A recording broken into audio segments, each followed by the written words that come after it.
At Mater Dei High School, lacrosse is family, but recently their 35-year-old coach, Johnny Rodriguez, was diagnosed with a fatal disease. He and his lacrosse coaching wife, Christina, have a 1-year-old and they're expecting their second son.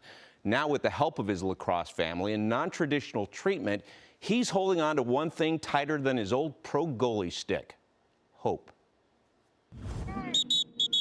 Johnny Rodriguez has stood tall over the Mater Dei lacrosse program for a decade, but now he's looking up at a health journey steeper than Mount Everest. I couldn't believe it, to be honest. It was one of the worst days of my life, honestly. Like, a person that I love so much, like Johnny. I honestly went to my room and I cried for a little bit. I was so distraught. Over a year ago, he was dealing with what he thought was a pinched nerve. In October, he learned he has ALS. Today, I consider myself the luckiest man on the face of the earth. Known as Lou Gehrig's disease, it attacks the nervous system. It weakens muscles and impacts physical function.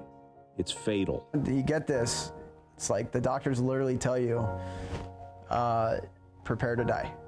Like, get your wheelchair ready to go. So it's just a dark place. We need more optimism. Johnny and his wife have a 1-year-old son, and Christina is 7 months pregnant. The average person with ALS only lives 2 to 5 years, but this man is not average. Am I going to get to see my kid graduate from high school? Am I going to get to see him play sports?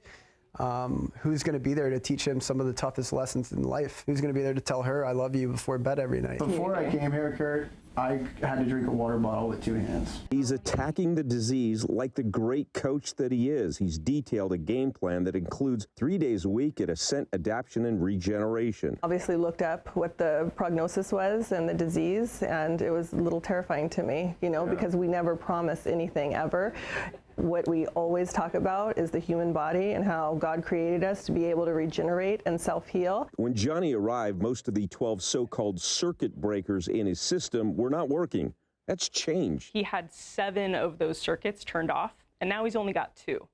There's only 70 of these CVAC machines in the world, and Johnny will spend hours in here. In essence, it's taking you up and down in altitude. The higher you go in altitude, the less oxygen molecules there are, and so your body innately knows that it needs to produce more red blood cells. After his initial diagnosis, he stopped at a church for a 3-hour cry. Since then, it's game on. Really just turned a switch mentally and started talking about how, I think I have this for a reason, and I think, I have a greater purpose. From the minute we wake up, she senses my cue, and she knows she's got to go into that overload positivity mode that day. If he's only got 10%, I'm trying to pull for the other 90% that day. Every day I wake up, it's not just me that wants to do this. It's the army that's behind me, too. I'm the one. Yeah. I'm the one with ALS. That obviously I'd much rather not have met you guys, but it's an opportunity in itself that we got to attack head on. Those Mater Dei students just love him. And a booster at Mater Dei donated his first full month of treatment. This is in a disease where you don't get better. Johnny is getting better.